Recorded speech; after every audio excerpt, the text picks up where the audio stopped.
जय राधा माधव जय कुंज बिहारी।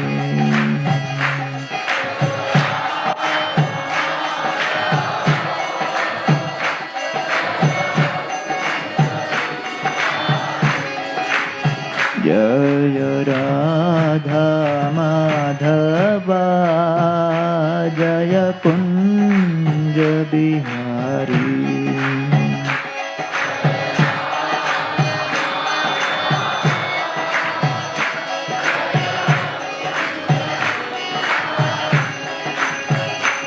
जय गोपी जन वल्लभा जय गिरिवर धरी। जय गिरिवर धरी।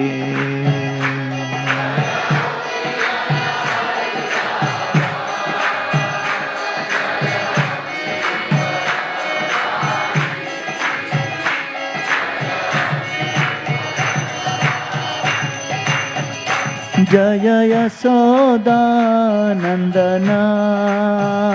जय ब्रज जन रंजन। जय ब्रज जन रंजन।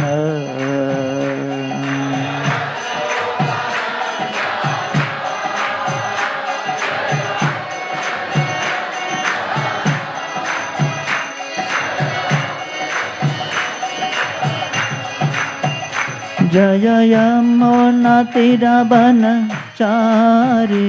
जय कुंज बिहारी।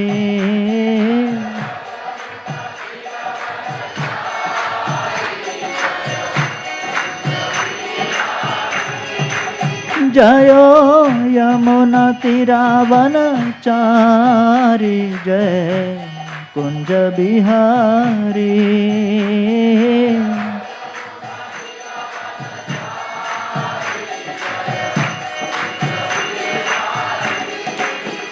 जय राधा माधव जय कुंज बिहारी।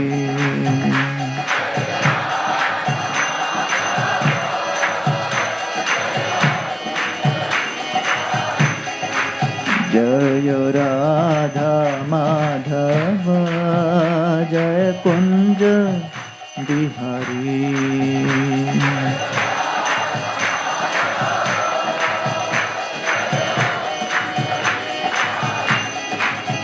जय सीताराम लक्ष्मण हनुमान।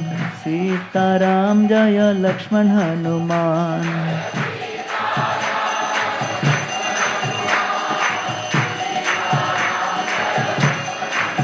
जयो सीताराम लक्ष्मण हनुमान। सीताराम जय लक्ष्मण हनुमान।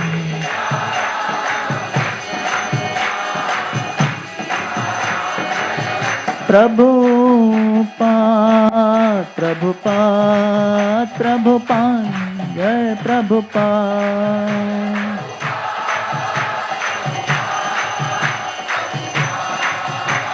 जय जय जय प्रभुपाद प्रभुपाद प्रभुपाद जय प्रभुपाद।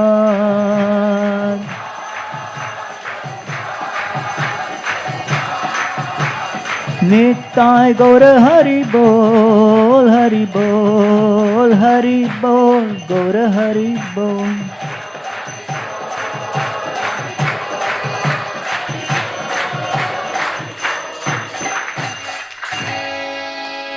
जय ओम Vishnupad Paramhans परिव्राजकाचार्य अष्टोत्तर Shrimad His Divine Grace Srila Bhai Charanarvind Bhakti Vedanta Goswami Maharaj Srila Prabhupada ki। ISKCON विभूति संस्थापक आचार्य श्रील प्रभुपाद की जय। ओम Vishnupad Paramhans परिव्राजकाचार्य अष्टोत्तर Shrimad His Divine Grace Srila भक्ति सिद्धांत सरस्वती ठाकुर प्रभुपाद की अनंत कोटि वैष्णव वृंद की नामाचार्य श्रील हरदास ठाकुर की प्रेम से कहो श्री कृष्ण चैतन्य प्रभु नित्यानंद श्री अद्वैत गदाधर श्रीवासादि गौर भक्त वृंद की श्री श्री राधा कृष्ण गोप गोपीनाथ श्याम कुंड राधा कुंड गिरि गोवर्धन की, ब्रजभूमि श्री वृंदावन धाम की, पुरुषोत्तम क्षेत्र श्री जगन्नाथपुरी धाम की, नवद्वीप मायापुर धाम की, अयोध्या धाम की, गंगा माई जमुना माई की, भक्ति देवी तुलसी महारानी की, कलयुग पावन हरिनाम संकीर्तन की, हरे कृष्ण महामंत्र की, श्री रामनवमी महामहोत्सव की, निताय गौर प्रेमानंदे। All glories to assembled devotees, all glories to assembled devotees, all glories to assembled devotees, all glories, all glories, all glories to Sri Guru and Sri Gauranga. Om Namo Bhagavate Vasudevaya. Om Namo Bhagavate Vasudevaya. Om Namo Bhagavate Vasudevaya.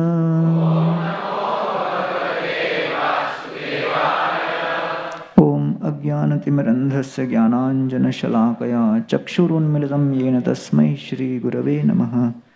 Nama Om Vishnupadaya Krishna Preshthaya Bhutale Shrimate Bhaktivedanta Swamin iti namine. Namaste Saraswati Deve Gauravani Pracharine Nirvishesha Shunyavadi Paschatya Deshatarine. Jai Sri Krishna Chaitanya Prabhu Nityananda Shri Advaita Gadadhara Shrivasadi Gaura Bhakta Vrinda.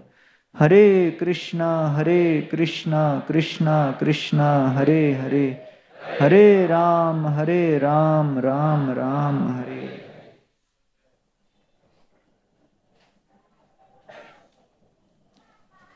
On the most auspicious occasion of Shri Ram Navami, we will read from Canto 9, Srimad Bhagavatam, Chapter 11, chapter entitled Lord Ramachandra Rules the World, text number 23.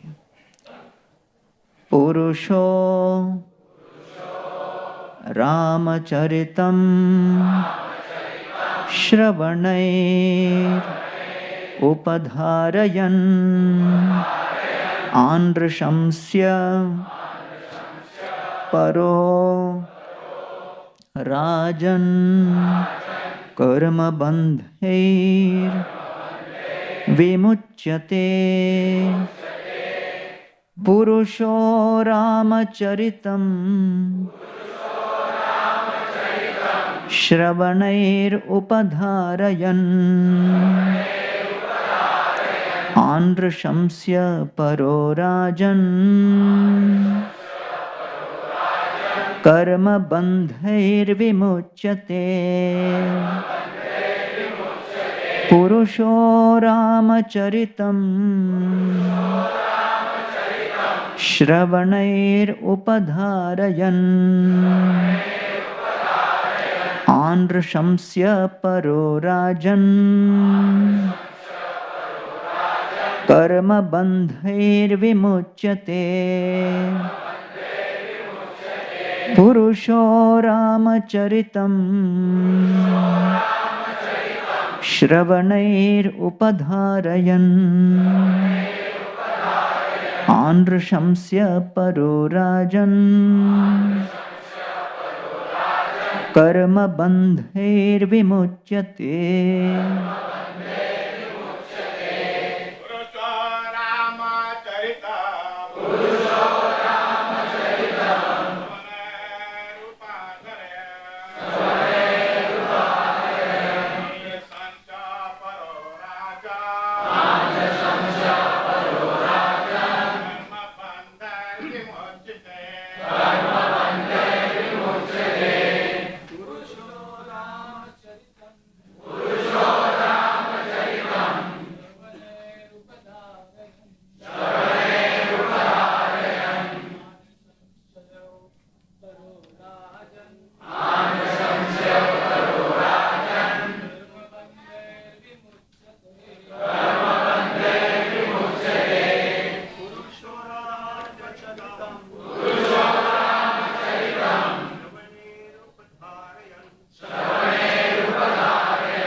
Radhaji's.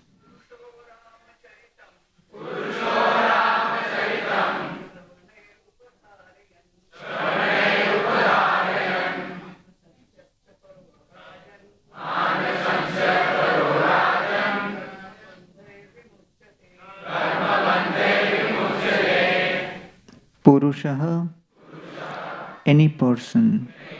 Ramacharitam, the narration concerning the activities of the Supreme Personality of Godhead, Lord Ramachandra, Shravanai, by oral reception, Upadharayan, simply by this process of hearing, Andrishamsya, Paraha, becomes completely free from envy. Rajan, O King Parikshit, Karma Bandhai, by the bondage of fruitive activities. Vimuchyate, one becomes liberated. Translation and purport by His Divine Grace Srila A.C. Bhaktivedanta Swami Prabhupada. O King Parikshit, anyone who orally receives the narrations concerning the characteristics of Lord Ramachandra's pastimes will ultimately be freed from the disease of envy and thus be liberated from the bondage of fruitive activities. Purport. Here in this material world, everyone is envious of someone else. Even in religious life, it is sometimes found that if one devotee has advanced in spiritual activities, other devotees are envious of him. Such envious devotees are not completely freed from the bondage of birth and death. As long as one is not completely free from the cause of birth and death, one cannot enter the Sanatan Dhama or the eternal pastimes of the Lord. One becomes envious because of being influenced by the designations of the body. But the liberated devotee has nothing to do with the body, and therefore he is completely on the transcendental platform. A devotee is never envious of anyone, even his enemy. Because the devotee knows that the Lord is a supreme protector, he thinks, what harm can the so-called enemy do? Thus a devotee is confident about his protection.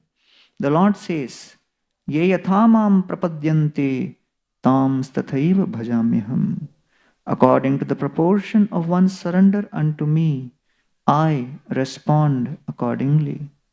A devotee must therefore be completely free from envy, especially of other devotees. To envy other devotees is a great offense, a Vaishnav aparadh. A devotee who constantly engages in hearing and chanting Shravana Kirtana is certainly freed from the disease of envy, and thus he becomes eligible to go back home, back to Godhead. Srila Prabhupada ki.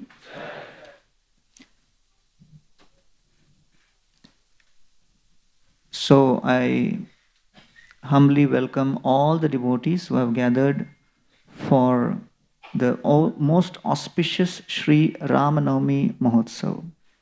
Sri Ramachandra Bhagavan ki. In the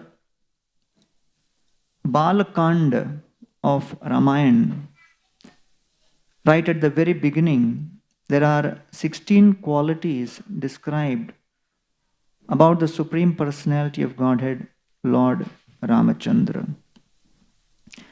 This is the 12th and the 13th verses. Both these two verses contain these 16 qualities. In the 12th verse, 12 qualities are described, and in the 13th verse, 4 qualities are described. And today, we will try to explore some highlights of these qualities.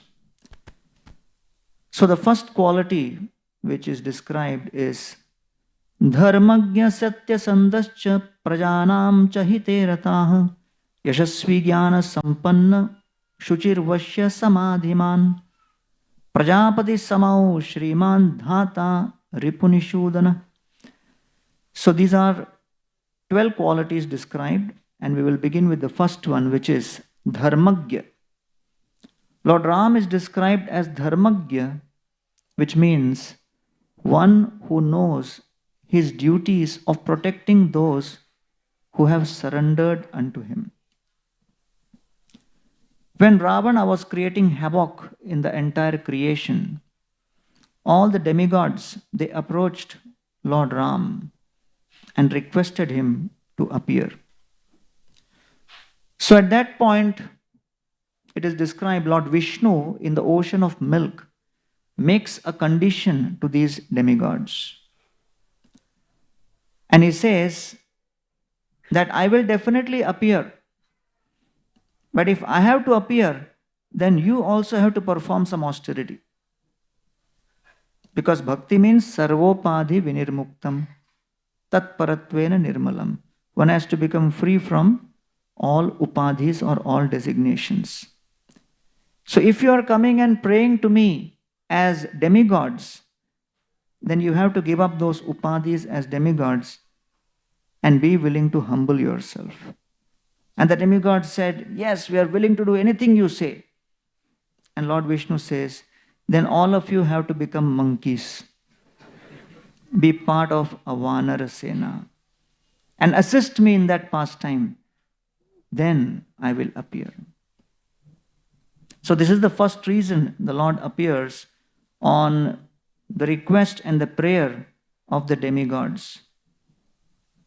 And the demigods fulfill that promise by actually becoming monkeys as part of that Sena.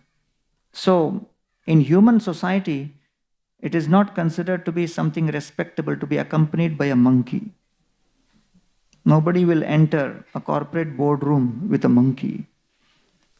That is considered to be something socially disrespectful. But Lord Ram is telling the demigods to actually become monkeys, but Lord Ram himself becomes dependent on them and shows how he is so dependent on his devotees. And Uddhava later in his prayers is praying and glorifying the Lord, saying that Lord is willing to humble himself and does not feel ashamed even in the company of monkeys. Because for him, someone being a devotee is most important, and all other considerations, including social status, position, etc., come later. So that is the first reason. Second, the rishis, they were tormented by the Rakshasas and they approached the Lord. And so to protect the rishis, Lord Ram appeared. The third reason is Lakshmi Devi was offering her service to the lotus feet of Lord Narayan. Lord Narayan looks at Lakshmi and says, you're looking sad. And she says, my dear Lord, I got everything here in serving you except one thing. And Lord Vishnu looks at Lakshmi and says, this is Vaikuntha. This is supposed to be a place which is perfect, free from any defect. Still you are not satisfied? What are you looking for? I have given you service to my lotus feet, which is aspired for by so many devotees from across the whole universe, including the demigods. And you are serving my lotus feet without any competition, without having any other fear. What else are you aspiring for?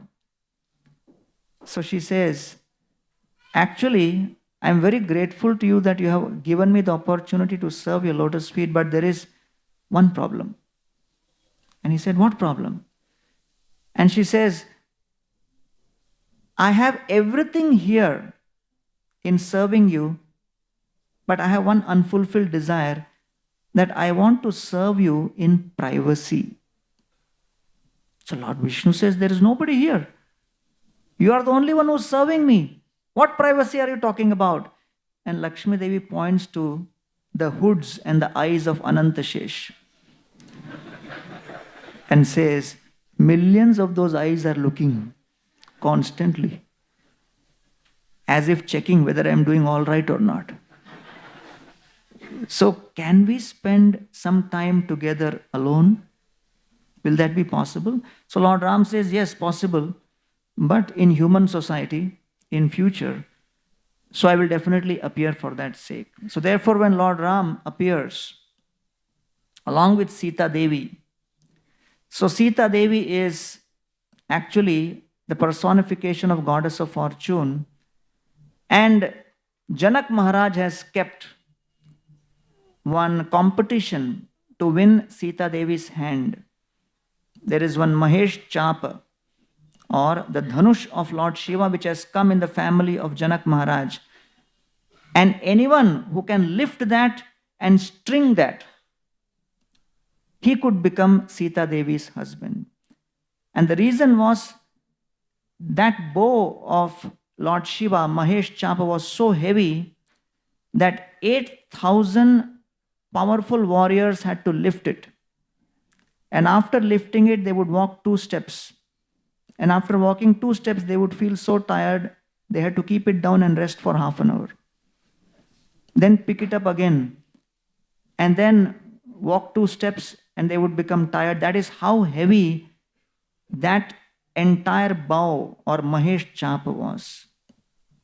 But in childhood, Sita Devi, when she was playing with her friends said, we want to pluck these flowers on the top of this tree. Can you help us? And Sita Devi says, oh, there is this big bow kept in my father's palace. I'll just get it.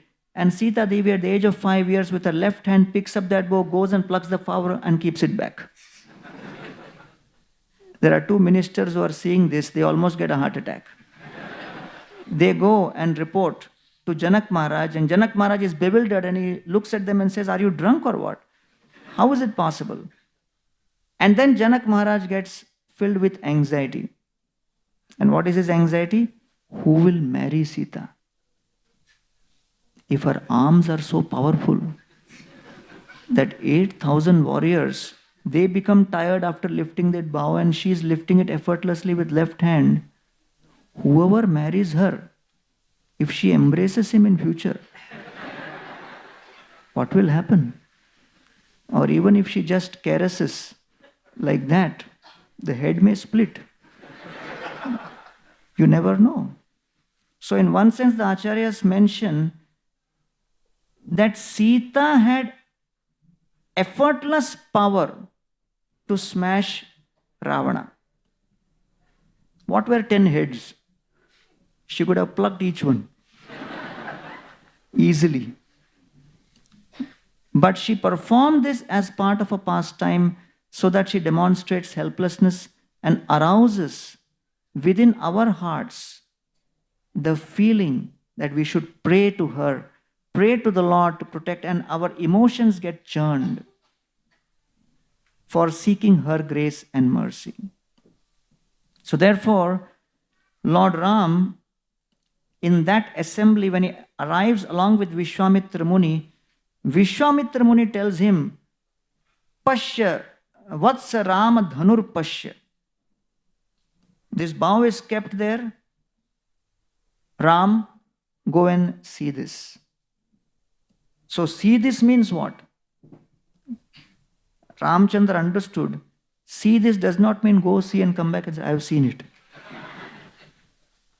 He understood the deeper meaning, test it. So he goes there, picks up the bow with one hand and pulls the string with the other hand and strings it. And as he strings it, the entire bow cracks open and the loud sound resounds throughout the entire universe. And practically everybody in the whole universe hears that sound, and people there in that assembly hall fall on the ground unconscious. Sri Ramachandra Bhagavan ki Sita Devi comes in front holding a garland. Ramchandraji looks at her and says, hey, this was not part of the deal. I was told that I have to go and see this bow, that I have done, but the other part, I need blessings of my family. And so immediately, Dasharath Maharaj was informed, and as the marriage ceremony happened, Ramchandraji at the age of 12, standing tall, Sita Devi's age was only 6, and she was holding the garland in her hand, but she could not reach Lord Ram's arms, his chest, his neck. His head was so high. And both were standing looking at each other. And Ramchandra was also not willing to, bow down. He was standing, Kshatriya warrior. And Sita Devi was watching. And Janak Maharaj was in greatest anxiety. He thought, because of this, if something happens, where will I find another husband? And Lakshman immediately understood the situation. Lakshman fell at the feet of Lord Ram, clasped his lotus feet. Ramchandra bowed down a little bit to reciprocate, and Sita Devi put the garland.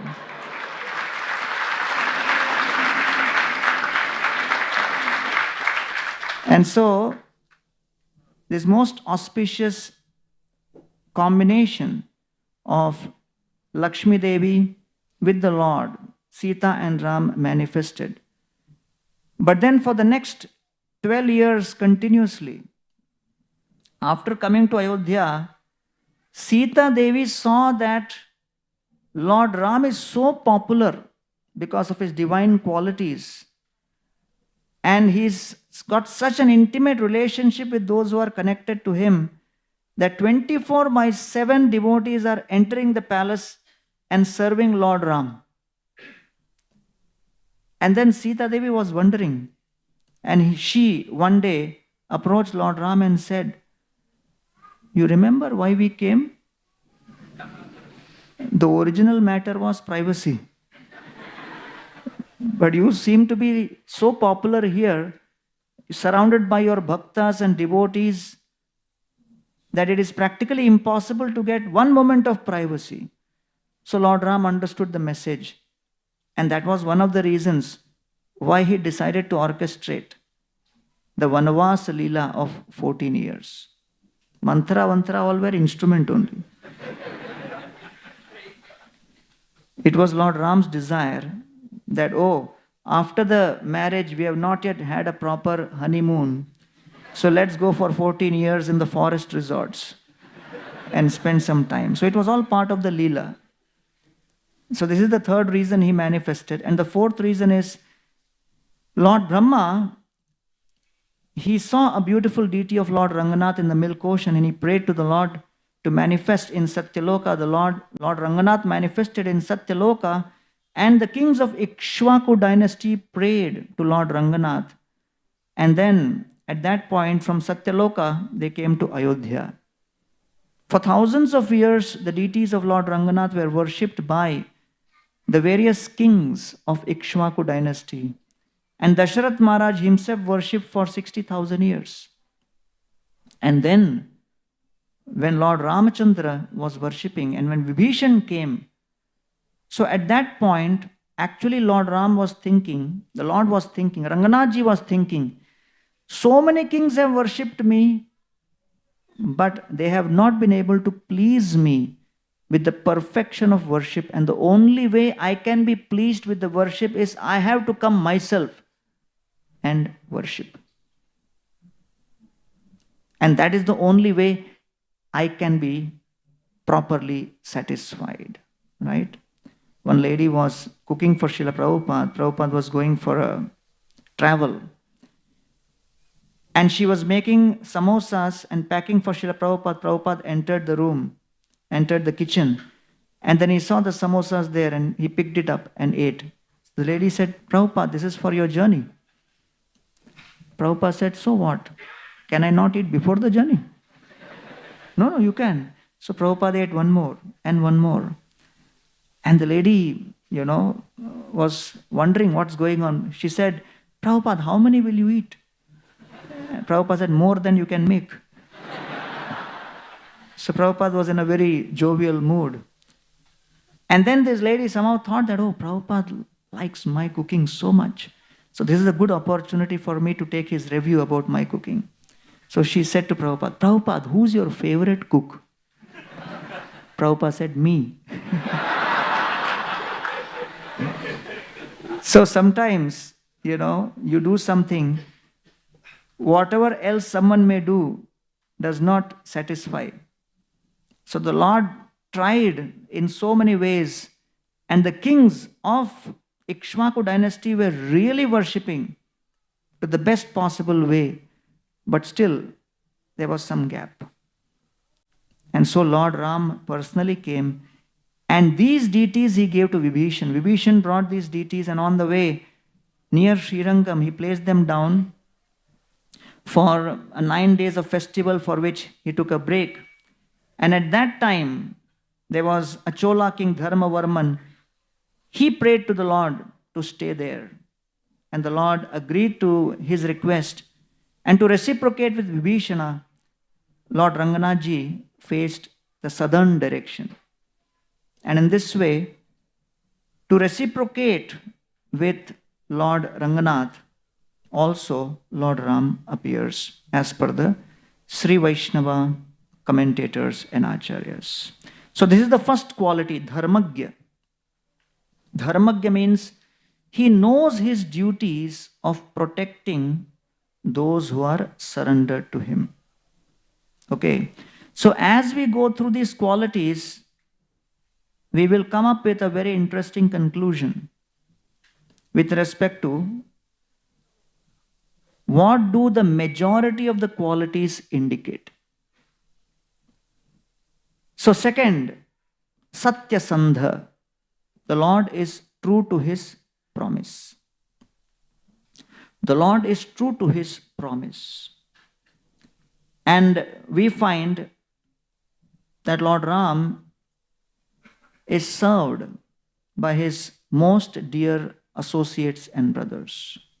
So it's interesting that when Dasharath Maharaj got that sweet rice, he divided in such a way, Kaushalya got half of that sweet rice. Then Sumitra got 1/4 and 1/8. And then Kaikeyi got 1/8. So Lord Ram represents Dharma. Then Lakshman, who always stays close in proximity to Lord Ram, represents Artha. So when Dharma is kept in close proximity of Artha, or when Artha is constantly used in the service of Dharma, then human society will remain peaceful and prosperous. So therefore, Lakshman is always engaged in the service of Lord Ram, indicating that Artha should always be used in the service of Dharma. There is a story of this lady deep in the forests of Bhadrachalam. She found a beautiful set of deities of Lord Ram, and she became enchanted by those deities and started worshipping those deities of Lord Ram. One day, there was a local government officer whose name was Ram Das. Ram Das was also a great devotee of Lord Ram. He came and saw these deities being worshipped by this village lady. He became very attracted and gave a proposal to her that, oh, you are worshipping these deities very beautifully, but maybe it can also be worshipped by the public. So she said, well, I'm a poor village lady in this forest. I don't have the means, but you are the government officer. You can donate the money and build a beautiful temple. So Ramdas was thinking, what should I do? And so there was some money which he had collected as tax. And there was something which, was supposed to be due to the governor. And he thought, maybe I'll give that later to the governor because this is urgent. So let me utilize it, and then anyway I'll adjust it in some time. Thinking like this, he utilized that money to build a beautiful temple for Lord Ram. But unfortunately, the governor was in an urgency mode to get that money. And when he found out that Ramdas has used that money to build a temple, he got so angry, he put Ramdas in jail. When Ramdas went to jail, within the jail, he started chastising Lord Ram. That I am your worshipper, and you have put me in jail. That beautiful throne and the mukut which you are wearing within that temple, do you think Dasharath Maharaj gave it? Sita Devi is wearing a beautiful, wonderful armlet necklace bangles. Do you think she got in dowry from Janak Maharaj? Who gave it? That beautiful opulent temple, do you think was obtained from citizens of Ayodhya? I made it. And for all of that I have done for you, I have to go through this jail term? What is going on? And he started crying, weeping. So he had a different kind of bhav with Lord Ram. That night, that governor got a dream in which two effulgent personalities having bows in their hands came carrying two bags filled with gold. And they deposited that gold and said, this was the dues of Ramdas, we are paying it back. So the governor got up with a start thinking that it is a dream. But actually there was gold right next to him. And it was the exact amount which was due. The governor ran to Ramdas, released him and told him the whole story. That how I made such a mistake, not understanding your power and glory. The Lord personally came. And when Ramdas heard this, he started chastising Lord Ram again. I am the one doing the bhakti and you are giving darshan to the governor. What is going on? So this is still a very famous temple in Bhadrachalam. The Lord reciprocates with his devotees and always remains true to his promise. And so Lakshman, who is serving Lord Ram constantly, is known as Sarva Priyakarastasya Ramasyapi Sharirata Lakshmano Lakshmi Sampanno Bahir Prana Ivaparaha. Lakshman is one who is Lakshmi Sampanna, one who is filled with Lakshmi. What Lakshmi? The opulence of service to the lotus feet of Lord Ram. So although Lakshman goes to the forest, but one should not think he became freed from Lakshmi, because that opulence which Lakshman is aspiring for is the opulence of seva at the lotus feet of Lord Ram. And so when he looks at Lord Ram walking, he thinks, Bahir Prana, he is the external life force for me. He is my worshipable Lord and Master. And so, Lord Ram is true to his promise and allows Lakshman to serve him. Because when Ram wants to go to the forest, he tells Lakshman, I will go alone. You cannot come with me. Lakshman becomes so agitated. He says, Deeptim Agnim Aranyam Vang Yadi Ramam Pravekshati Praveshtum Tatra Mam Devi Tvam Purvam Avadharaya. Lakshman says, even if there is a burning forest fire, if Lord Ram enters into that forest fire, looking at Sita, holding Lord Ram's feet, Lakshman says, I will enter before Lord Ram into that burning forest fire. Praveshtum tatra mam devi tvam purvam avadharaya. And in this way, he is beseeching, requesting and offering prayer to Sita Devi to offer a plea on his behalf to Lord Ram. And so Lord Ram, true to his promise of engaging Lakshman always in his service, allows him to travel with him into the forest. The third quality, Dharmagya, first quality, one who knows his duties of protecting those who have surrendered. Satyasandha, one who is true to his promise. Third is Yashasvi. Yashasvi means one who is famous. So one may think, oh, famous, okay. There are many people who are famous. But what is this Yashasvi?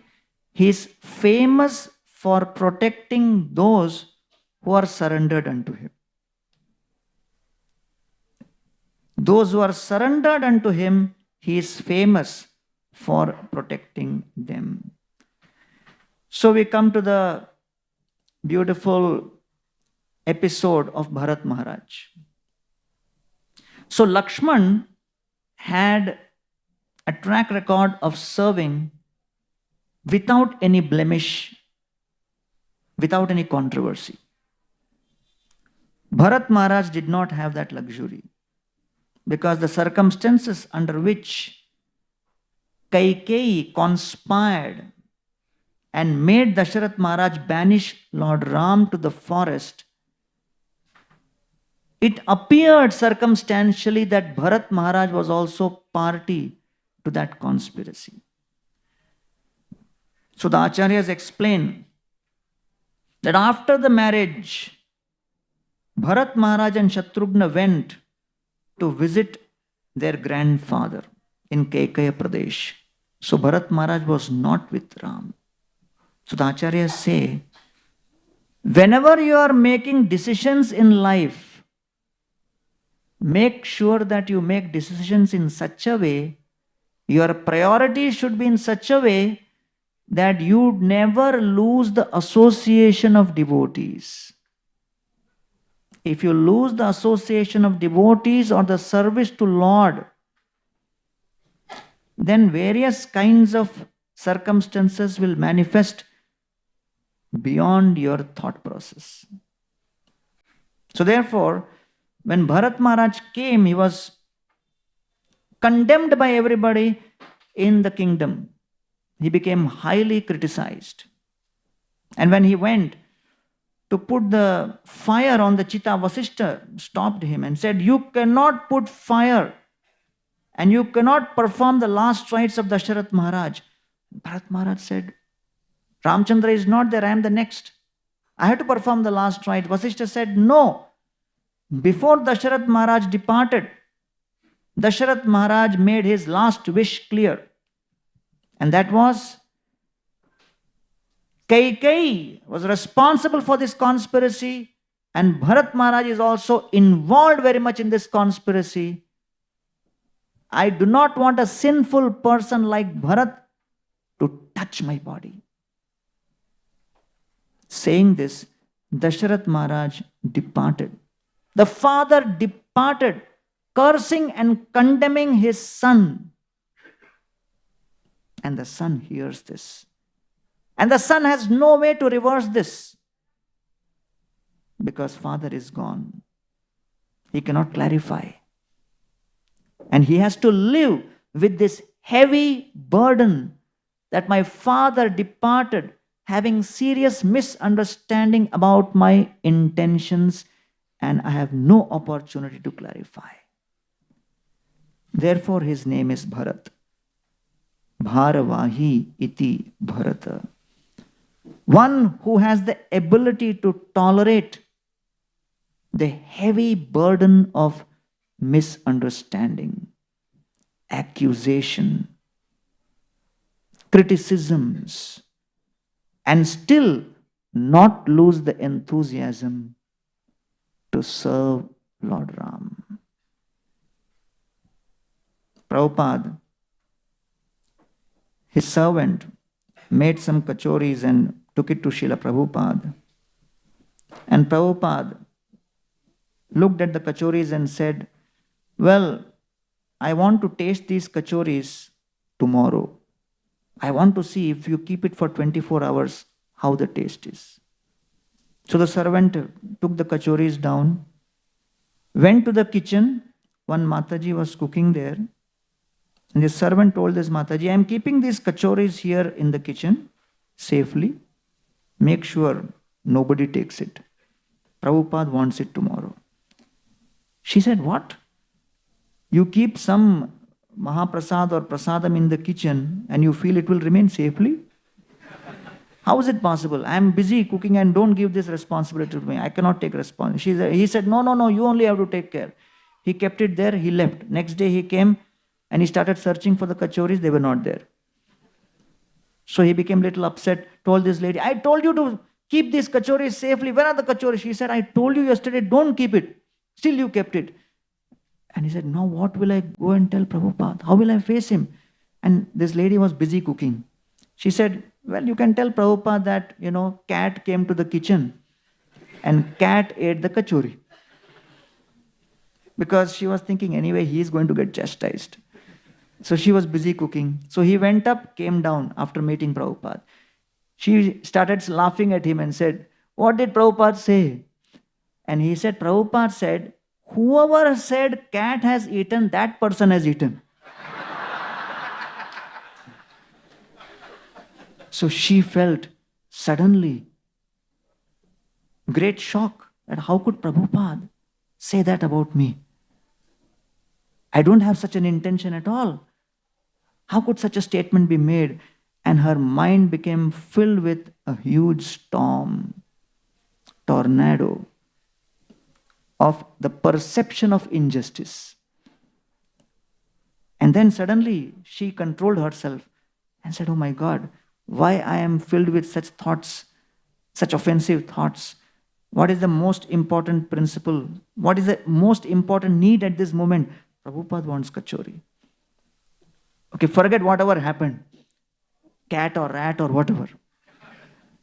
So she went to another kitchen. There was some dough. She made some fresh kachori, sent it to Prabhupada. And the servant came down and said, Prabhupada ate 5 kachoris. And he said, this is better than yesterday's. So, when one goes through situation where we are misunderstood or accused, it becomes very difficult to tolerate. So Bharat Maharaj was in that situation. He took all the citizens and went to convince Lord Ram. And then Lord Ram gave him one further burden. The burden of administering Ayodhya, which was filled with citizens who hated Bharat. So Bharat Maharaj got that burden also. Therefore, he is one who can carry the burden in service of Lord Ram. So he brought Lord Ram's Paduka, and after bringing the Paduka back, he worshipped that Paduka, kept the Paduka on the throne, and Bharat Maharaj himself would go early in the morning, 1:30, to take bath in the Sarayu, because if he went later and the citizens of Ayodhya saw him, they would become filled with anger and they would pick up stones and hit him. And Bharat Maharaj wanted to avoid that. And he was staying in Nandigram without any facility, without any respectability, but he accepted the full responsibility of administration of Ayodhya. And he did that with full accountability. And the Acharyas explain that when Bharat Maharaj would get requests for expenditure, when people would come and deposit taxes, he would take it. When they would come and bring proposals for expenditure, he would say, I would have to ask the Paduka of Lord Ram. So income he accepted, and when expense requests came, he referred to the Paduka. And that way, in the 14 years, it is described, Bharat Maharaj increased the overall treasury and the GDP of Ayodhya 14 times. So, although he was in such a difficult situation emotionally, but he did not allow this emotional trauma to impede his devotional service, thus proving the beautiful statement of Srimad Bhagavatam, Ahoituki apratihata yayatma suprasidati savai pumsam paro dharmo yato bhaktir adhokshaji. Devotional service to the Lord is without any impediment. It is uninterrupted and unmotivated. So therefore, Lord Ram protected Bharat Maharaj's consciousness, famous for protecting those who surrender unto him. And Bharat Maharaj was served by his younger brother. His name was Shatrughna. Now, why his name is Shatrughna? Did he kill many demons? Did he kill many enemies? In Ramayana, there is record of Shatrughna killing only one demon called Lavanasur. For killing one demon, you call him Shatrughna? If someone distributes one small book and you call him Maha book distributor, so he may think, "Arey, this is sarcastic." Is it not? So if someone on Nirjala Ekadashi eats and drinks everything, Ekadashi Prasad, except water, you can't say Nirjala. It's a Nirjala Upuvasi. So Shatrughna is called like that because Shatrughna Nitya Shatrughna Nitaha Priti Puraskrita. The greatest enemy or impediment and obstacle in our service to Lord Ram, Lord Krishna, is ego. And as we are praying and chanting the Hare Krishna Mahamantra, aspiring for service, that service is not possible directly to the Supreme Lord. That service is enabled through practice of serving the devotees. Because the Lord does not want anyone in the spiritual world to come there unprepared. Because when we go to the spiritual world, we stay in the spiritual world for how many years? How many months we stay? Once we go to the spiritual world, we stay for eternity. Seva in the spiritual world, in Goloka Vrindavan, is for eternity. So Krishna doesn't want someone to come to Goloka Vrindavan and first question he asks is, how long I have to do this seva? When will this end? Can I do something else? So these questions are not allowed there. So he prepares everyone in the material world, and that preparation happens through devotees. So the devotees facilitate that. So therefore Shatrughna is one who has conquered over his false ego, and thus he becomes a completely willing instrument in the hands of Bharat Maharaj's desire and will. The whole of Ayodhya is glorifying Lord Ram. The whole of Ayodhya worships Lord Ram, and the whole of Ayodhya is criticizing Bharat. But Shatrughna is surrendered at the lotus feet of Bharat. He has the ability to have a laser focus in his loyalty and absorption and service to Bharat Maharaj. He has the ability to completely eradicate all distracting noises in his efforts of Vaishnav Seva. And therefore it is said, the soul who's drowning in the ocean of material existence is picked up in the first step. And their first step is the Lord's lotus feet. And then, higher than that, is the service to the Lord's devotees. That is the second step.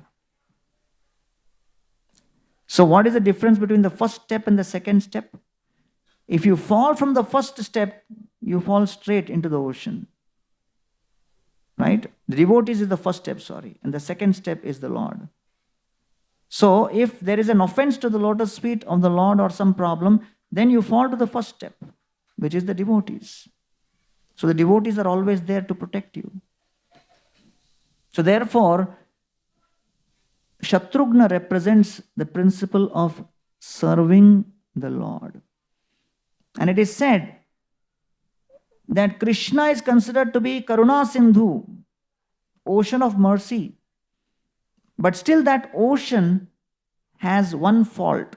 It has got the salt of independence. The Lord will sometimes decide to do something and you can't question him. Lord Chaitanya Mahaprabhu, he gave a very heavy verdict against Kal Krishna Das. But Nityananda Jagadananda Mukund Damodar Chaurijana Yukti Kore Korilo Antar. But Lord Chaitanya's associates and devotees provided shelter. And therefore, the ocean of mercy of the association of devotees is filled with the sweetness of dependence on the Lord, protection to other devotees. So therefore, Shatrughna here refers that principle of being free from any kind of false ego. So Lord is always protecting such surrendered devotees and is famous for such protection, so he is called Yashasvi. Fourth is Prajanam cha hite rataha. He is absorbed in benefiting the living creatures. Prajanam cha hite rataha. How can all the jivas be benefited? So absorption is very important principle. And what does this absorption mean? The Lord is constantly contemplating this point. There was a village which was filled with many Vaishnavas, and they used to have, regular kathas and dramas. So as part of the drama, they one time had, a drama on the occasion of Narsingha Chaturdashi. So the person who was playing the role of Lord Narsingha Dev, he became so absorbed in his role that in the final scene where he had to act that he is ripping apart Hiranyakashipu's chest and stomach, he actually started doing. So initially, the actor who was playing as Hiranyakashipu thought that, okay, he's too realistic today. But then after some time he realized that this is getting serious. And when he realized that this is too risky, then Hiranyakashipu jumped up and ran off the stage. And all the villagers started clapping. And they were wondering what's going on. So the main people who were organizing the drama became very upset, with the character. They can't become upset with Narsingh Dev. But said, hey, okay, you did this, but what's going on? Was it that he owed you some money in the past? Or you had some previous enmity? Why you did like this? He says, no. I became so absorbed in that bhav. That bhav overtook me. Narsingh Dev appeared. And they said, Narsingh Dev. So some others said, okay, he seems to be a very sincere devotee. We should give him benefit of doubt. Majority were not in favor. Well, ban him from dramas forever. You cannot trust him in any role. He could do anything. He says, no. So next, in Ram Navami, they thought other festivals had scenes of violence and they could not find the proper role for him. So they thought the safest role where he will not have any weapon in his hand and will not have to touch anyone else is Dasharath Maharaj. So they made him Dasharath Maharaj. And in that drama as Dasharath Maharaj, when Lord Ram is pronounced to go to the forest, and he actually starts going to the forest in that scene, in the role of Dasharath Maharaj, this person actually faints. And his entire emotions are so realistic, everybody actually gets impressed, but when they come on the stage, they find that he has actually fainted. Then they get convinced that Narsingh Dev acting was also genuine. So absorption is not easy. So here, Lord Ram's quality is described as prajanam cha hite rataha. So rataha means absorption, deeply absorbed. So in this role, he is assisted by Sita Devi. Okay. Why is she called Sita? Because as Janak Maharaj was plowing the earth for a sacrifice, from under the earth, from a furrow in the earth, Sita Devi appeared. And therefore, a furrow or a hole in the ground is referred to as Sita. And it is described here that Sita Devi, when she heard that Lord Ram has been banished to go to the forest, she pleads with Lord Ram, insists that I will also go with you. And it is said, Yas tvaya sahasa swargo nirayo yas tvaya vina iti janan param pritim gaccha rama maya saha. So Lord Ram says, you cannot come. Are forest, you have never seen any discomfort in life. Janak Maharaj would make sure that Sita Devi would always walk on petals of flowers. And Sita Devi's feet were so soft that sometimes even the petals of flowers would make a mark on her feet. And how would she go to a forest? It is practically impossible. So Lord Ram says that is out of question. But she says, Yas tvaya sahasa swargo, wherever your association and service is there, my dear Lord, that is heaven for me. Nirayo yas tvaya vina, if you are not there, even this city with all its comforts will become hellish. Iti janan param pritim, please knowing this, gaccha rama tvaya saha, I wish to go with you, gaccha rama maya saha, please take me along with you, my dear Lord. So this is her earnest, sincere prayer. And then Lord Ram asks Sita, okay, you will come with me to the forest, but what will you do in the forest?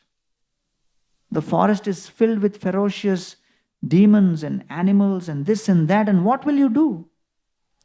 And at that time, Sita Devi reveals, Yadi tvam prasthito durgam vanam adyaiva raghava agrataste gamishyami mridante kushakantakan.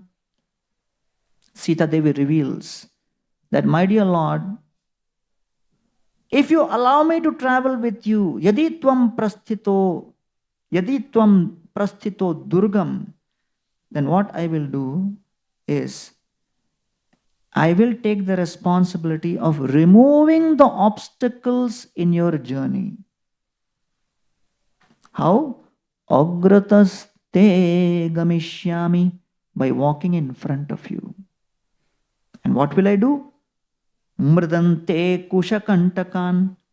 There are so many thorns in the forest path. I will walk in front of you, crush those thorns to make the path for you smooth, so that you can walk peacefully. So now the question arises, is she referring only to those thorns? No. She is saying that let me go ahead in front of you so that I become the instrument to remove the thorn within the body of the entire universe, the thorn which is piercing and causing pain to the heart of all living entities, Ravana. You need a reason to go to Lanka to kill him. Because you are Dharmaparayan. You can't just suddenly take an arrow and shoot. I will become that instrument. So that your killing of Ravana is known as heroic and justified. And therefore, agrataste gamishyami. I will walk in front. That means I will go ahead and become that instrument. So in this way, Kusha Kantakan means ku means earth, Sha means happiness, and Kantakan means obstacles. So she becomes the instrument to remove all the obstacles in the way of happiness of people of this world. So that is the meaning of prajanam cha hite rataha. Then fifth, another quality of Lord is jnana sampanna. He is endowed with knowledge. And he is endowed with the knowledge of past, present, and future. So Dasharath Maharaj makes an announcement after the wedding is done, and then at some point, Dasharath Maharaj thinks, I must retire. So he calls all the members of the kingdom, calls all his ministers, and makes a grand announcement. And Dasharath Maharaj says, I have been thinking for some time that it is time for me to step down and retire and make Lord Ram as the king. And as soon as he completes this statement, there is a thunderous applause. There is a huge tumultuous sound. And the sound is so deadly. Dasharath Maharaj calls one minister and says, what was that loud sound? The minister says, I will reveal only if you promise me that you will not punish me. He says, why should I punish you? He says, no, are you promising? Dasharath Maharaj says, yes, I promise. Tell me. So the minister says, the reason for that loud sound was all of the citizens and all the ministers unanimously agree that in the 60,000 years you have ruled Ayodhya, this is the best decision you have made. When Dasharath Maharaj hears that, for a moment he is shaken by feelings of insecurity, thinking, am I so useless? Am I so incompetent that my departure is being celebrated like this? And then immediately the minister could read his mind and said, no, Dasharath Maharaj, it is not that there is some fault in you, but the qualities of Lord Ramachandra are so faultless, so glorious. He is full of knowledge, bliss. He knows exactly what to do at the right time. Your only fault is you got such a super excellent, transcendental son like Ram. Dasharath Maharaj feels pacified. And then Lord Ram, actually when he enters into Dasharath Maharaj's chamber, where Kaikeyi had called, so outside he sees all the Abhishek paraphernalia. Lord Ram looks at the Abhishek paraphernalia which is kept for his coronation the next day. And Lord Ram smiles at it. And then he enters. And when he enters, Kaikeyi says, Ram, your father wants you to go to the forest. Ram says, my dear mother, you have offended me by saying that father wants you to go to the forest. Don't you have confidence in our relationship that you could have told me straight, I want you to go to the forest? I am your obedient son. I would follow your instruction. I just feel bad that you did not have enough faith in my submission to you. So anyway, Lord Ram came out. And when he came out, he saw that Abhishek paraphernalia. He smiled wider than before. And why did he smile wider? Because he had been relieved from the responsibilities for a few years so that he could spend quality time with Sita Devi. So he knows the past, present, and future. And so he is described here as Jnana Sampanna, one who is endowed with knowledge. Sixth quality of Lord Ram is he is Shuchi. He is purifying, he is pure, and he is straightforward. Shuchi means pure and straightforward. And that is one of the qualities which we need in seva to the Supreme Lord. Only when we become purified, Shuchihi, we can serve the Supreme Shuchihi or pure. And that's why every day we do Mangal Arati, Narsingh Arati, and then do Tulasi Puja. Because by her grace of Tulasi Maharani, our consciousness becomes purified because she has excelled in serving the Lord. By serving her, by praying to her, please allow me the pure consciousness to serve the Supreme Lord throughout this whole day. I remember when my father met His Holiness Radhanath Maharaj, Maharaj asked him, what were you doing in your life before? And my father, was very enthusiastic and he said, Maharaj, I served the steel plant for 40 years. Maharaj said, now you serve Tulsi plant. Because for qualification in bhakti, we need the grace of those Vaishnavas who have already proven themselves in pleasing the Lord. So Tulsi Maharani is in that category. So we become purified, and in that pure state, we are able to serve with the pure intention. So Lord Ramachandra is therefore known as Shuchihi, purifying, pure, and another meaning of Shuchi is also straightforward. Straightforward. And Saraswati Thakur would often quote, in Vaishnava dealings, one has to be transparent and straightforward. Saralta. So in the forest, Sita, Ram and Lakshman, in the course of Vanvas, when Lord Ram was in Chitrakoot and was about to come towards Dandaka, Sita Devi suddenly one day could not resist herself and made a comment. My dear Lord, I see that you are carrying this bow in your hand for so many years.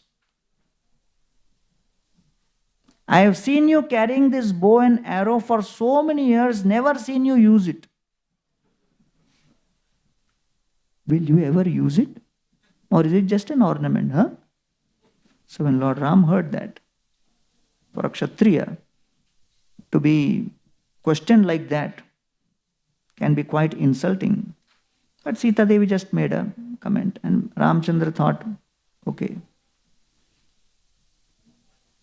not every comment needs to be responded instantly. Some comments can wait. Some comments need to be responded only with time and with action. Otherwise, there will be instant reaction. So he decided to wait. So then when Lord Ram and Lakshman, they came to Dandaka, the Surpanaka episode happened. As you know, Lakshman performed, ENT surgery on Surpanaka. And the nose of Surpanaka was cut and thrown across the other side of Godavari. And where Surpanaka's Nasika fell, that became Nasik. And then so Ram and Lakshman were staying there along with Sita Devi. And after Surpanaka was, her nose was cut, she went and agitated Khar and Dushan, and they came with 14,000 Rakshasa soldiers to attack at Janasthan. And as soon as Lakshman saw those Rakshasas coming from a distance, Lakshman immediately took his bow and arrow and turned to Lord Ram and said, my dear Lord, I will kill all of these demons instantly. Lord Ram said, wait. You go inside the cave with Sita Devi, I will kill them. Lakshman said, my dear Lord, you go into the cave with Sita Devi. These demons are not as per your caliber. I can also handle. You please go, allow me to serve. Lord Ram said, no, Lakshman, you go in, I will kill. Lakshman said, my dear Lord, why are you so stubborn? It is such a simple thing. I'll finish this. You please go into the cave along with Sita Devi. Lord Ram looked at Lakshman and said, Lakshman, this is my family matter. You cannot understand all the details. Go in. And Lakshman went inside the cave, protecting Sita Devi. Lord Ram stood there and for the next 1 hour shot arrows and killed 14,000 Rakshasas including Khar and Dushan, and it is described that in that 1 hour, in spite of the intense fight, not a single bead of perspiration came from Lord Ram's forehead. And as soon as this fight was over and all the soldiers were killed, the Rakshasas were killed, Sita Devi came out of the cave with garland in her hand and said, "My dear Lord, I am so blissful. I have never seen you showing such prowess in front of my eyes, and it's been a long time since you broke the bow. So maybe I forgot also. But I'm just happy that today my father is not there to see you in this avatar, because if he had seen you being so chivalrous, showing and demonstrating so much power, he may have offered my other 2 sisters also in marriage to you."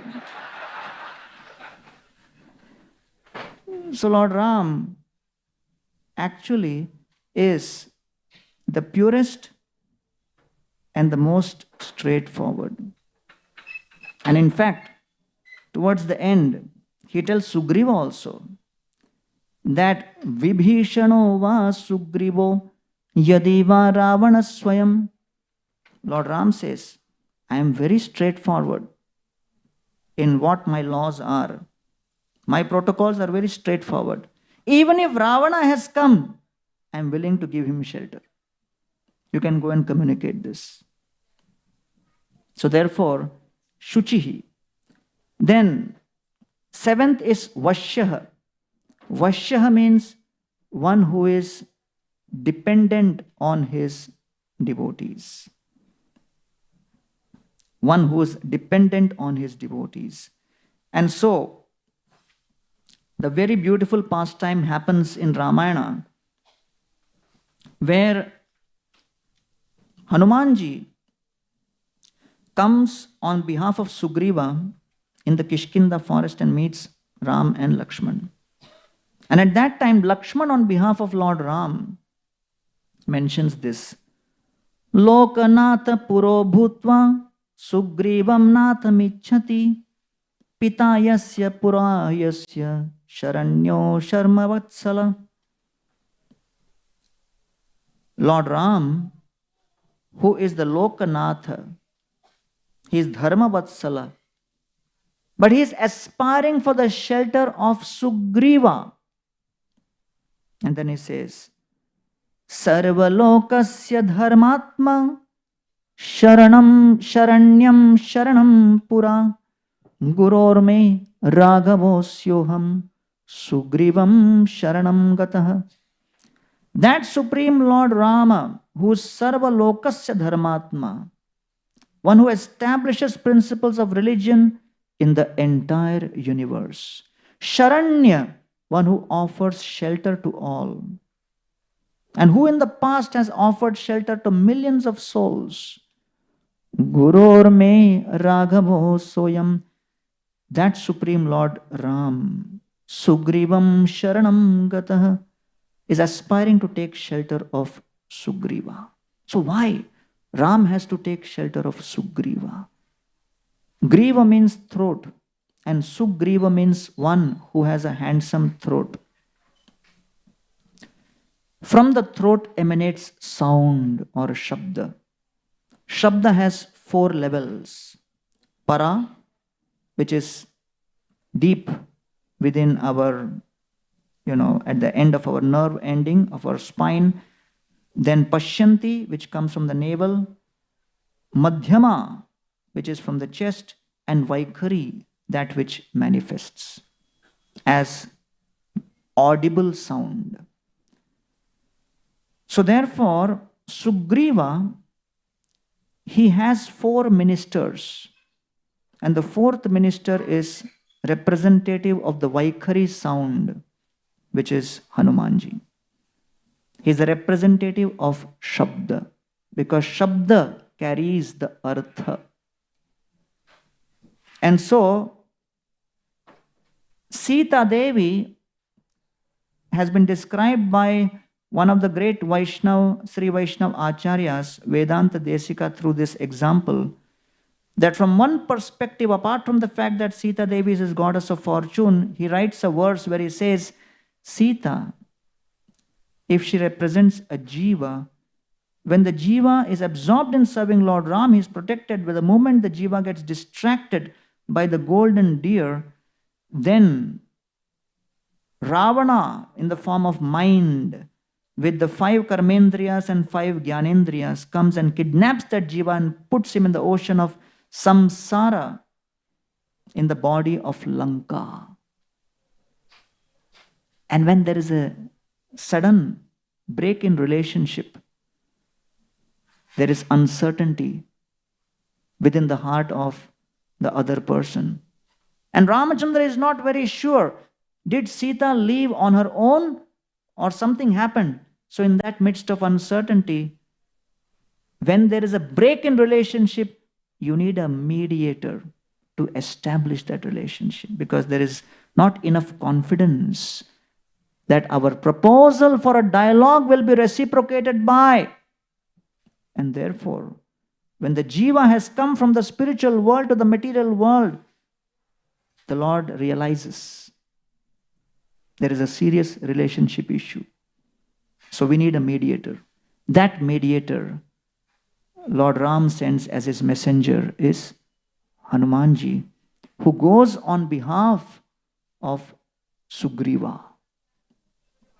And therefore, Va Nara means what? Monkey. Why is he called Va Nara? Nara means human being. Va Nara means one who resembles human being in so many ways. Because when you look at a monkey, you'll wonder, is he a monkey or human? Va Nara. You have to go to Vrindavan today.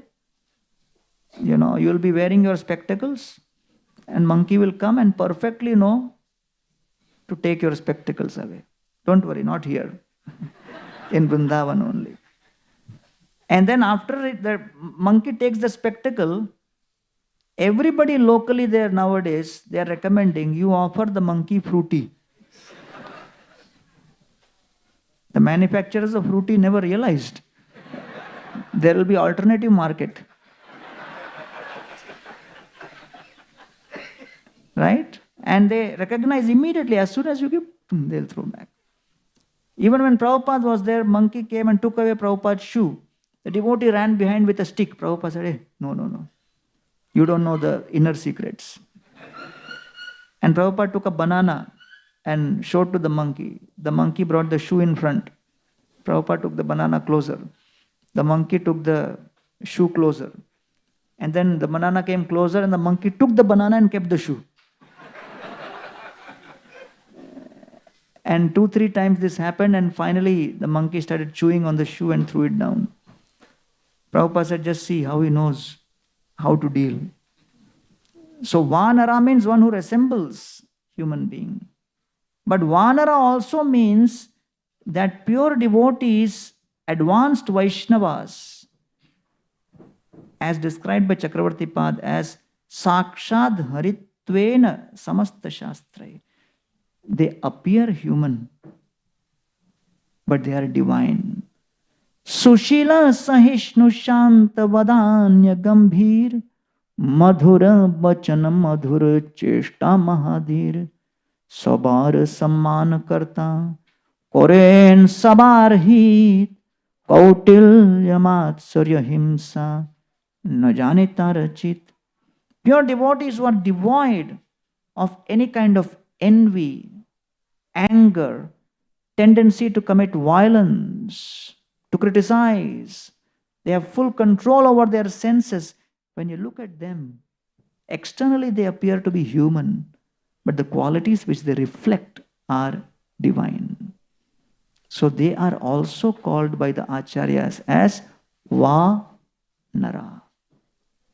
So the Vanara Sena actually refers to the army of the Vaishnavas, the Vaishnava Satsanga.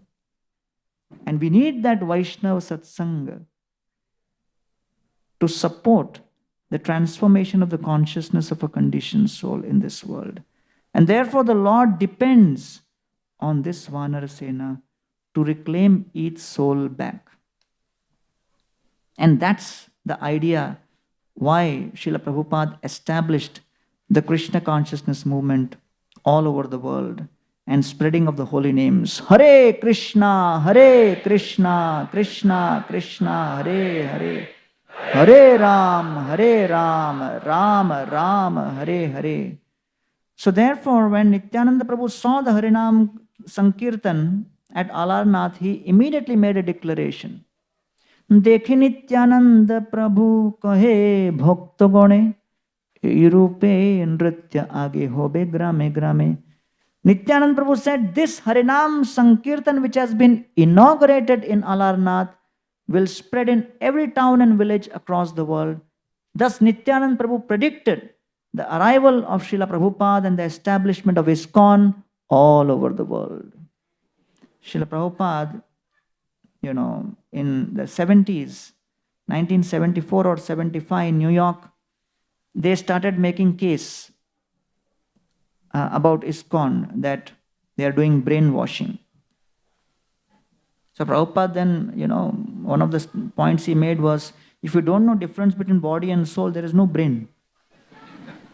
So we are actually giving brain, giving the intelligence. And then there was one case which happened, and it was a very serious case.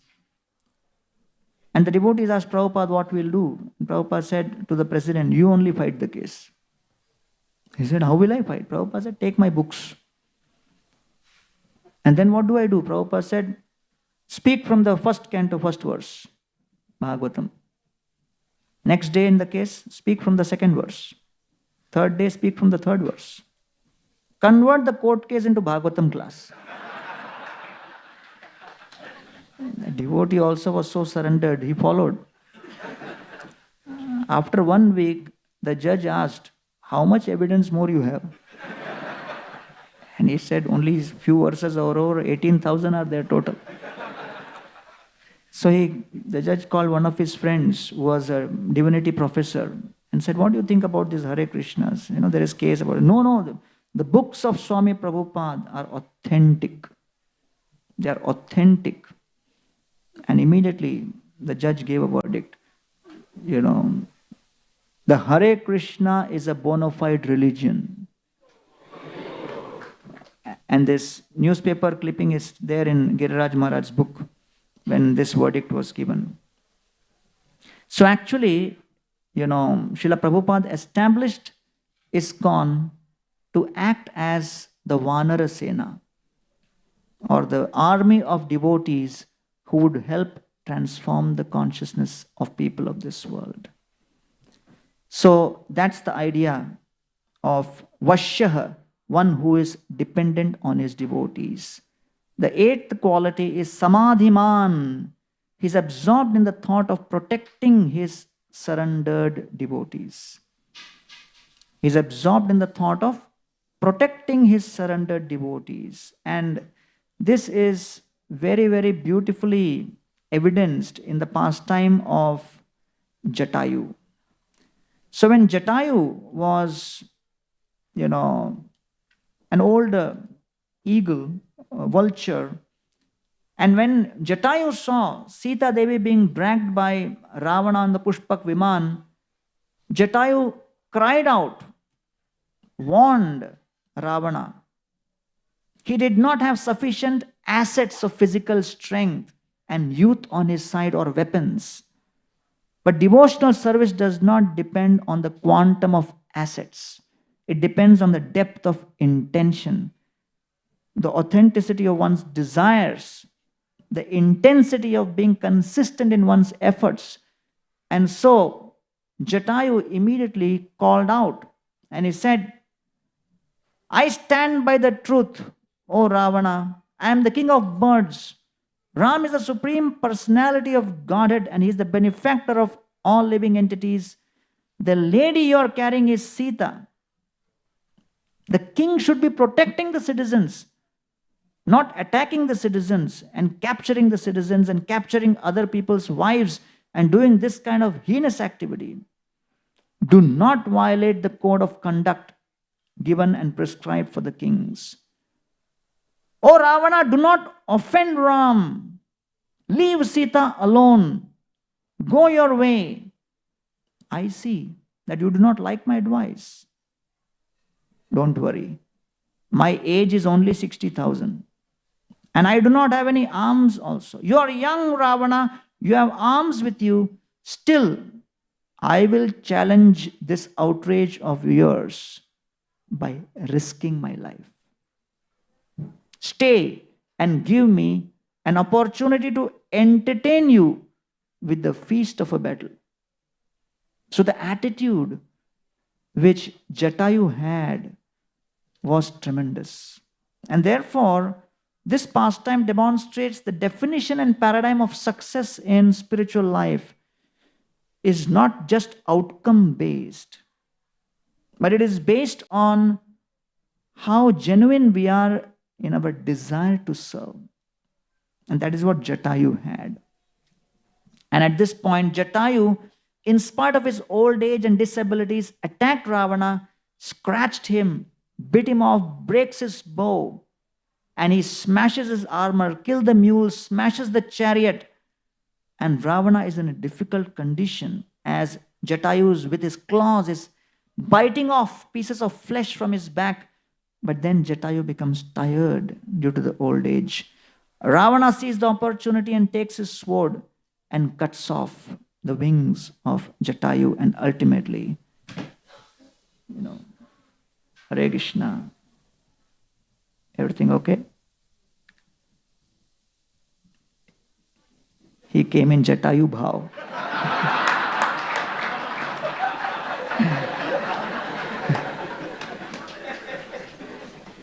I think the pastime was too dramatic. So, at this point, Jatayu was laying, bleeding, awaiting his death. But this was the time when Lord Ram and Lakshman came there, searching for Sita, and they see Jatayu right there. And Ram initially thinks that this is a Rakshasa who has devoured Sita or something. And at that time, Jatayu says, Yam aushadim iva ayushman anveshasi mahavane sadevi mamacha prana ravanena ubhayam hritam. Oh my dear Lord Ram, please know that I am a close friend, associate of your father Dasharath Maharaj. We know each other for a long time. 60,000 years. That's pretty long. And Yam Aushadhim Eva Ayushma. Just like a doctor searches for rare medicinal herbs in a forest, I see that you are searching for Sita in this forest. But I know where Sita has gone. Sadevi mamacha prana ravanena ubhayam hritam. The demon, Lanka Naresh, Ravan,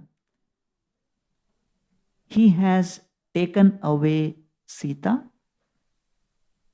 and my life both.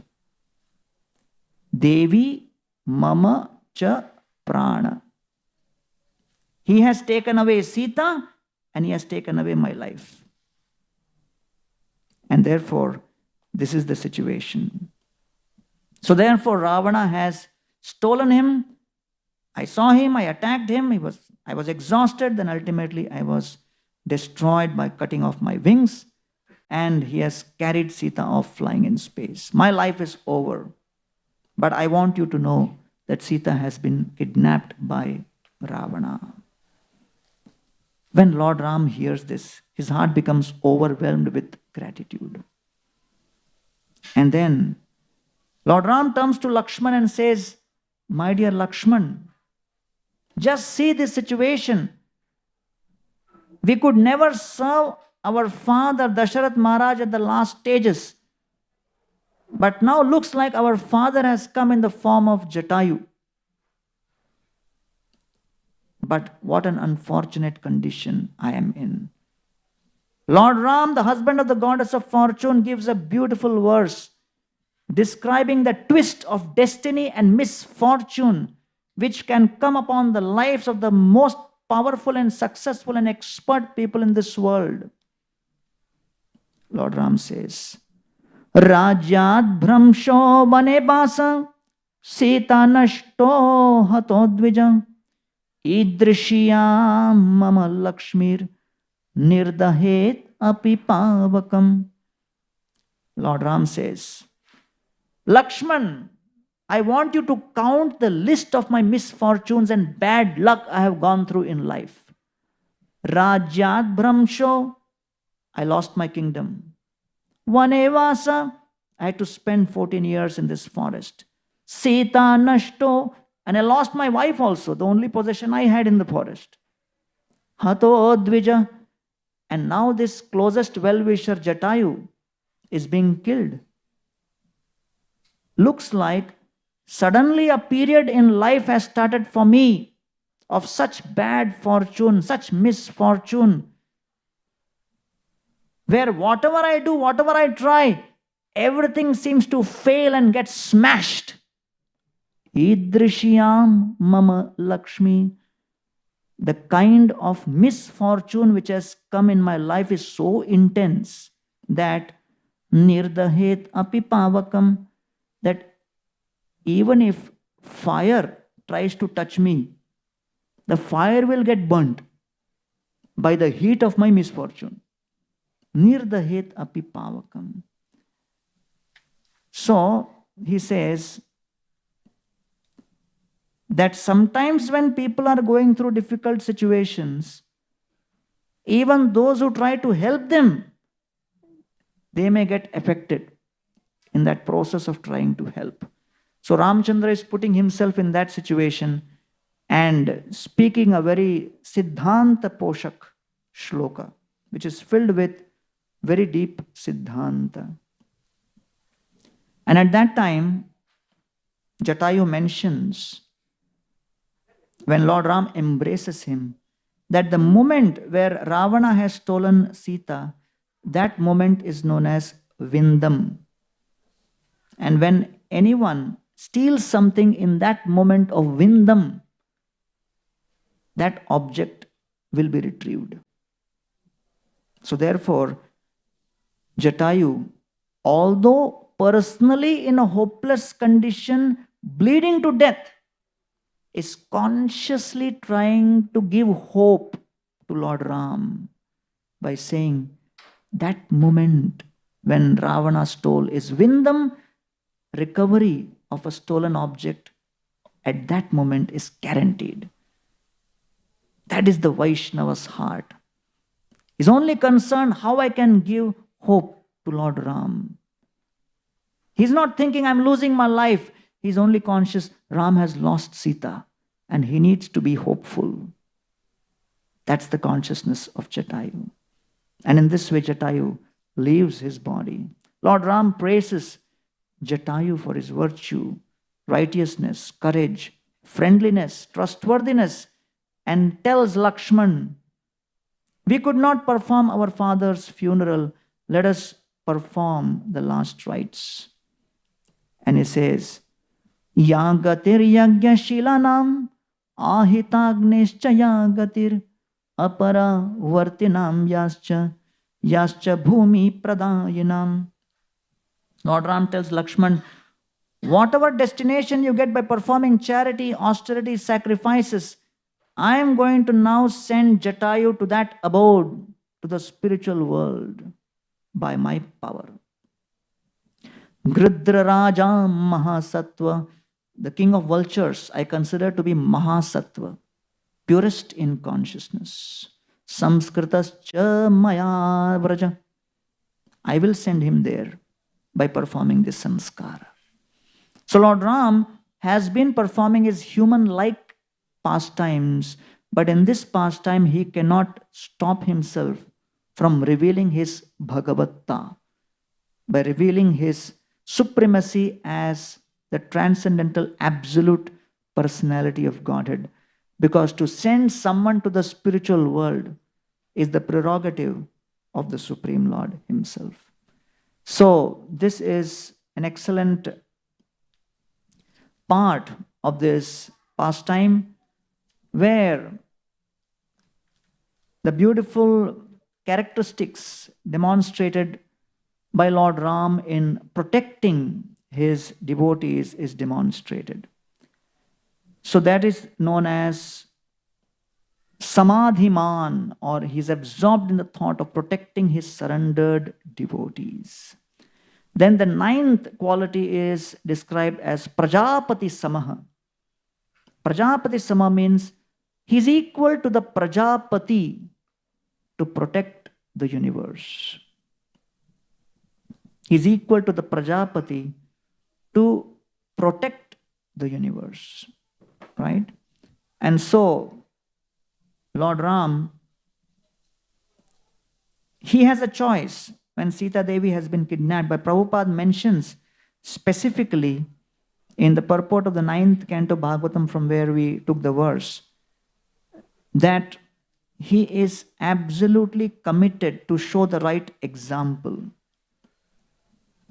And so, when Sita Devi has been kidnapped, Lord Ram makes it as his responsibility to intervene and show the example that in any kind of commitment we make in life, we have to be willing to take that responsibility. And through this, he is actually very, very committed to fight against Ravana and recover Sita. After Sugriva and Ramachandra make a pact that the Vanar Sena will accompany Sugriva and bring Sita back. For 4 months, Ramachandra is in the Malyavant Parvat. And Sugriva, after being reunited with his family after a long time, is in kind of forgetfulness, busy in enjoyment. And Lord Ram is thinking about Sita for those 4 months and crying and looking at Lakshman and says, 4 months have passed, where is Sugriva? And then Lord Ram, in great anger, looks at Lakshmana and says, Yena sankuchita panta yena vali hatogata somaye tishta Sugriva ma vali hatamanvagaha. Lord Ram, his eyes reddish with rage, looks at Lakshman and says, Lakshman, go and give this message to Sugriva. He has given me a promise that he'll come with his armies to support me to recover Sita, but 4 months of Chaturmas have passed, he has not yet come. Please go and tell him that if it does not come very soon, the road, the gateway through which Vali has been sent to the abode of death, that road, that highway is still open. When Lakshman sees Lord Ram in such anger, Lakshman says, my dear Lord, why give message? I will kill him only. Usually it is Lakshman who's angry. This time Ram is angry, so Lakshman is little, surprised. So at that time, Lord Ram says, no, you give message only. So Sugriva comes. And when Lakshman brings Sugriva, Lord Ram immediately embraces him and forgives his mistakes. Gives him the responsibility of leading the army. And Sugriva immediately starts ordering all the assembled Vanaras. You go in this northern direction and you turn right, you will see the mountain, then you turn left, you will see the oceans, then you go here, you will see this, here's this. He is giving detailed description of the geography of the universe, like a personified GPS. Lord Ram gets bewildered. He turns to Sugriva and says, how do you know the details of the universe so thoroughly? Sugriva said, when Vali was chasing me all over the universe, I was looking for a place to hide. So I was studying each and every nook and corner very carefully. And all of that, memories during that period of disaster developed deep imprint in my mind. But I did not know at that time that those miserable experiences will be used in your service in future. So whatever miserable experiences we may go through in life, have faith. Krishna has a plan for us to use that in future. So therefore, that is described here as Prajapati Sama. He is equal to the Prajapati to protect the universe. 10 tenth quality is Shriman. He is inseparable from Shri, the goddess of fortune.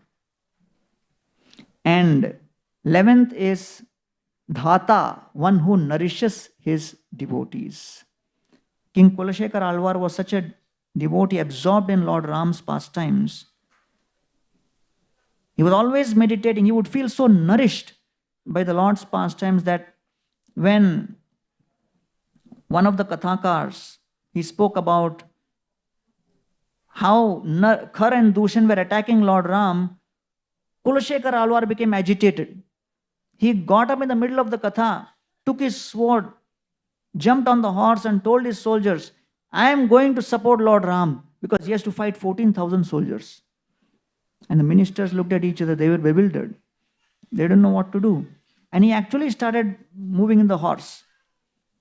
So the ministers conferred amongst each other and thought, okay, we have to stop this.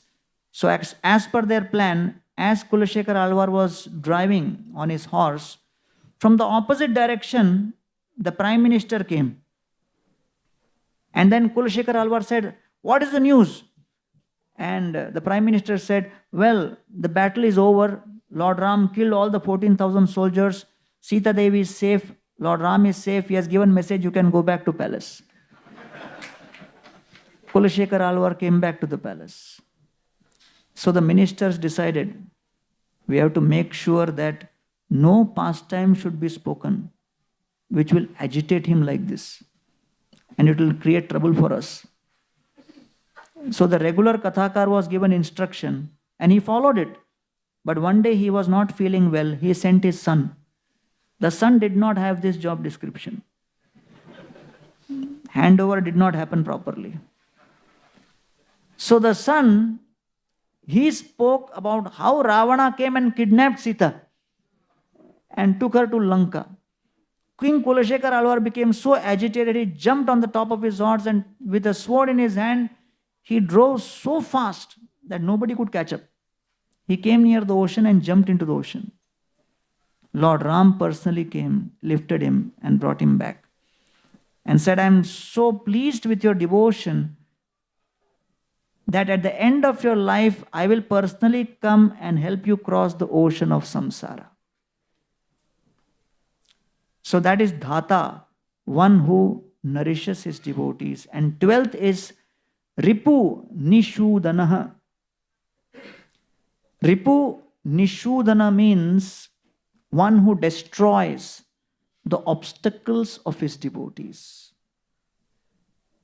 There is in 1798, there is a true story of a beautiful tank and lake in Madurantakam in Chengalpattu district in Tamil Nadu. And this was like 13 square kilometers by almost 21 feet deep. And every rainy season, the water would, get filled up and there were cracks in the bund. And there was a danger of this whole tank collapsing and creating major floods. So there was this collector called Collector Lionel Blaze. And he came there and he said, I have to solve this problem. And he saw there were huge blocks of granite kept there. And he said, we will use this granite and fix all the cracks. There was one old priest. He said, no, these granites have been kept to build a temple for Janaki Devi, for Sita Devi. Because on the other side, you see Lord Ram's temple. Next to that, Janaki's temple is going to come. You can't take this. So Colonel Lionel became very upset. He said, what do you mean? If the Lord can save himself, he should have saved by now. But I think to use this for fixing this breach in the bund is more practical. So the priest said, don't use your material intelligence. I know you are coming from a different place. But do you know who Ram is? He can do the impossible. And then started giving a brief synopsis of whole Ramayana and how Lord Ram ultimately crossed over the ocean and went to Lanka and saved Sita. In 10 minutes, he gave a crash course on Ramayana. By the time he ended, suddenly the rain started torrential, and the water started increasing in height, and all kinds of solutions were thought of but were impossible to execute. Again, this old priest came and looked at Colonel Lionel and said, "Let me give you a suggestion you may not like. There is only one hope. Pray to Lord. Lord Ram can do the impossible." And he looked at this priest and thought, how can I pray? I don't believe. But the priest had such conviction that finally Colonel Lionel, he started praying, "My dear Lord, I may not believe in you, but for the sake of all of these people who believe in you, please somehow solve this problem. Save them. They're all your devotees. And I have heard from your devotees how you crossed the ocean. An ocean is nothing for you. What is this small tank?" So he also got some bhav at that time to pray the right things. And he said, "Please, if you save us from this calamity today, I will build you a beautiful temple for Janaki ji." And at that moment, suddenly he saw two effulgent personalities coming with bows and arrows in their hand. It was Ram and Lakshman themselves. And he got so struck by wonder, he fell on the ground unconscious. When he woke up, he was in his own house and he was being taken care. And he said, "What happened to the rain? What happened to the tank?" He said, "Within moments you collapsed, rain stopped. Everything is normal." And he got so energized that he immediately ordered for the building of that temple. And that temple is still known as, the Ram deities are still known as those deities of Lord Ram who protected the lake from flooding. So the Lord can manifest through his deity form and perform some amazing activities. And therefore, he destroys the obstacle of his devotees, Ripu Nishudana. So these are the 12 main qualities, and the last 4 qualities are in one verse. Rakshita jiva lokasya dharmasya parirakshita rakshita swasya dharmasya swajanasya cha rakshita. So, what are these last 4 qualities? Protector of living creatures. Rakshita jiva lokasya. Dharmasya parirakshita, one who protects dharma. Rakshita swasya dharmasya, one who protects his surrendered devotees, varnashrama, and his old kshatriya dharma. And 16th is swajanasya cha rakshita, Lord Ram who protects those who are surrendered to him. And in this way, Vibhishan comes to take shelter of Lord Ram.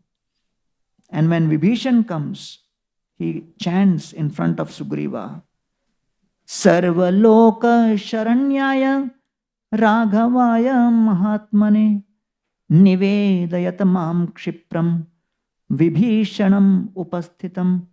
That Ram who gives shelter to the entire universe, I have appeared in front of you, my dear Lord.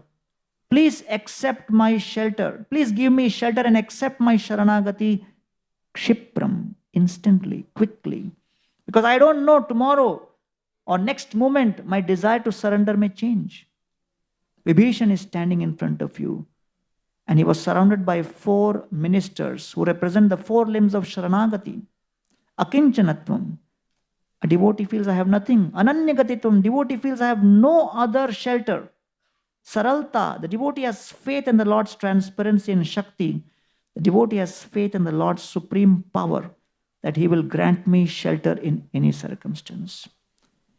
And when Sugriva tries to protest and says, no, you cannot give shelter to the brother of our arch enemy Ravana, Lord Ram looks at Sugriva, looks at all the soldiers around him and declares, Sakradeva prapannoyas tava asmi iti yache abhayam sarvada tasmai dadam yetad vratam mama. I give this declaration that if anyone comes to me and says even once, I am yours, Lord Ram says, Tava asmi, I am yours. Abhayam sarvada tasmai, that person can become fearless for rest of eternity. because I do not consider any of their past background. I see only their present sincerity. And in this way, Lord Ram, the all-attractive Supreme Personality of Godhead, He's inviting us to take a bit of eternal pleasure in His service. So through these 16 qualities, Dharmagya, one who knows the duties of protecting those surrendered to him, Satyasandha, one who is true to his promise, Yashasvi, famous for protecting those who surrender to him, Prajanam cha hiterata, absorbed in benefiting the living entities, Jnana Sampanna, one who is endowed with knowledge, Shuchi, pure and straightforward, Vashyaha, one who is dependent on his devotees, Samadhiman, who is absorbed in the thought of protecting his surrendered devotees, Prajapati Sama, he is equivalent to the Prajapati to protect the universe, Shriman, who is inseparable from Shri, Dhata, who nourishes his devotees, Ripunishudana, who destroys the obstacles in the life of his devotees, Rakshita Jivalokasya, protects the living creatures, and Dharmasya Parirakshita, protector of Vedic Dharma, Swasya Rakshita Swasya Dharmasya, one who protects his surrendered devotees, and Swajanasya cha Rakshita, one who protects those who have surrendered unto him by tolerating their former offenses. He protects them by tolerating their former offenses. So in this way, out of the 16 qualities, 13 qualities are connected to him protecting his devotees and other living entities. So Lord Ram's identity in terms of his qualities, the qualities which reflect his identity is in terms of how to protect all the living entities and especially my surrendered devotees.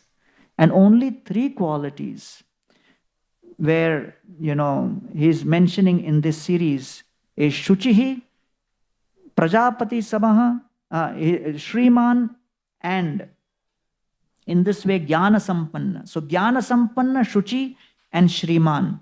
These are the only 3 qualities which describe only about himself.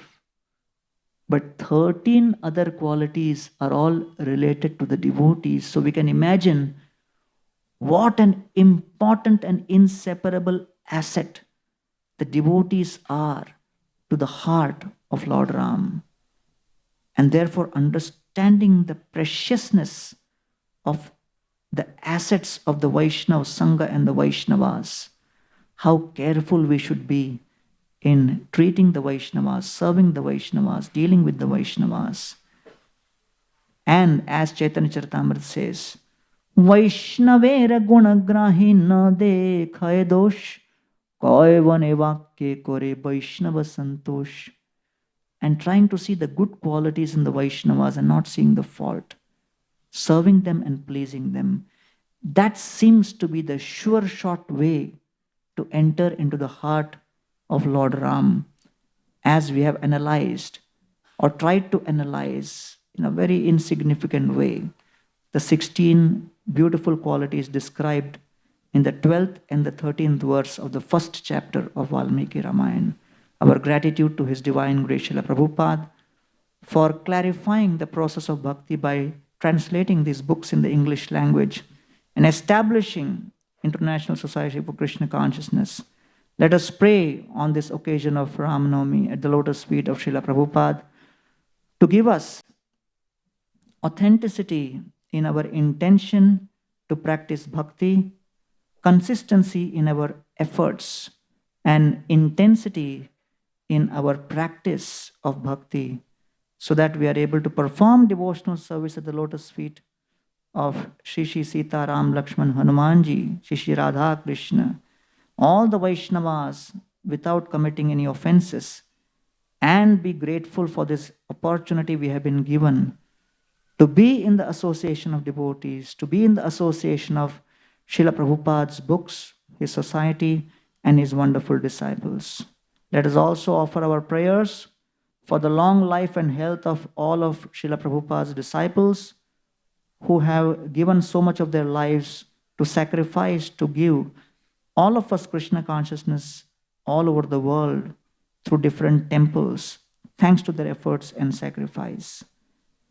Let us pray at the lotus feet of Shri Shri Sitaram Lakshman Hanumanji that they gave us the intelligence and the discrimination to make the right choices in the practice of our devotional service. With these words, I would like to end today's narration of Sri Valmiki Ramayana. Thank you all very much. Hare Krishna.